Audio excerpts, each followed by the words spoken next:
नमस्ते दोस्तों, स्वागत है आपका हमारे YouTube चैनल अनूप हिंदी कहानी में। फिर लेकर आए एक जोरदार मज़ेदार कहानी।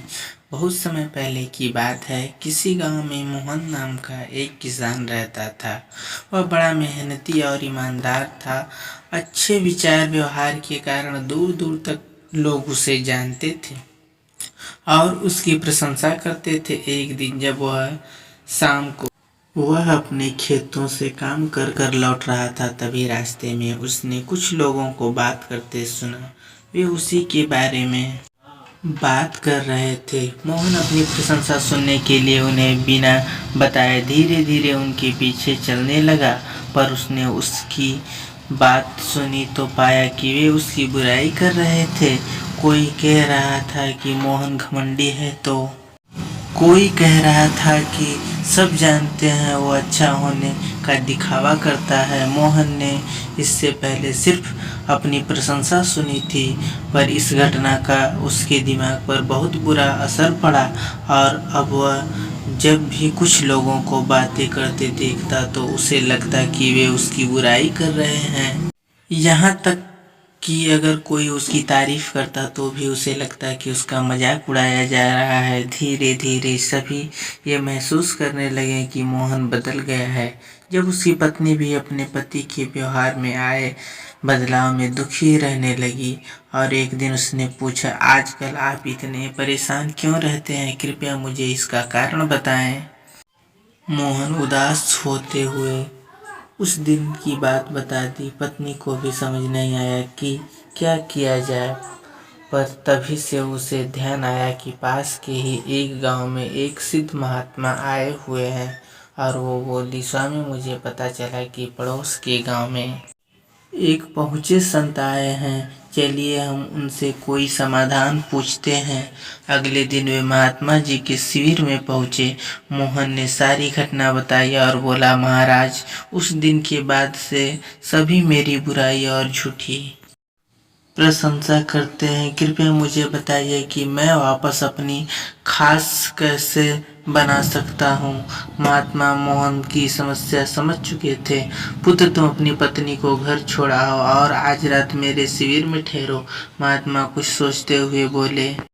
मोहन ने ऐसा किया कि जब वह रात में सोने का समय हुआ तो अचानक ही मेढकों के टर टर की आवाज़ आने लगी। मोहन बोला, ये क्या महाराज, यहाँ इतना कोलाहल क्यों है? पुत्र, पीछे एक तालाब है। रात के वक्त उसमें मौजूद मेढक अपना राग अलापने लगते हैं, पर ऐसे में तो कोई यहाँ सो नहीं सकता।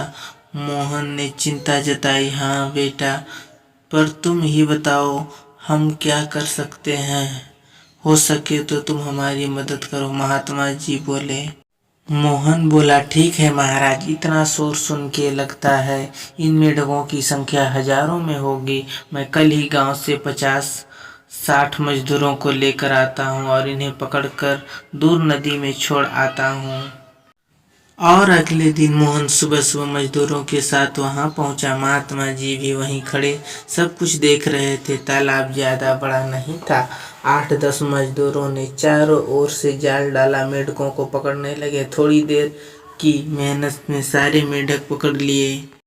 जब मोहन ने देखा कि कुल मिलाकर 50-60 ही मेढक पकड़े गए हैं, तब उसने महात्मा जी से पूछा, महाराज, कल रात तो इसमें हजारों मेढक थे, भला आज वे कहाँ चले गए? यहाँ तो बस मुट्ठी भर मेढक ही बचे हैं। महात्मा जी गंभीर होते हुए बोले, कोई मेढक कहीं नहीं गया। तुमने कल इन्हीं मेढकों की आवाज़ सुनी थी। ये मुट्ठी भर मेढक ही इतना शोर कर रहे थे कि तुम्हें लगा हजारों मेढक टर टर कर रहे हो।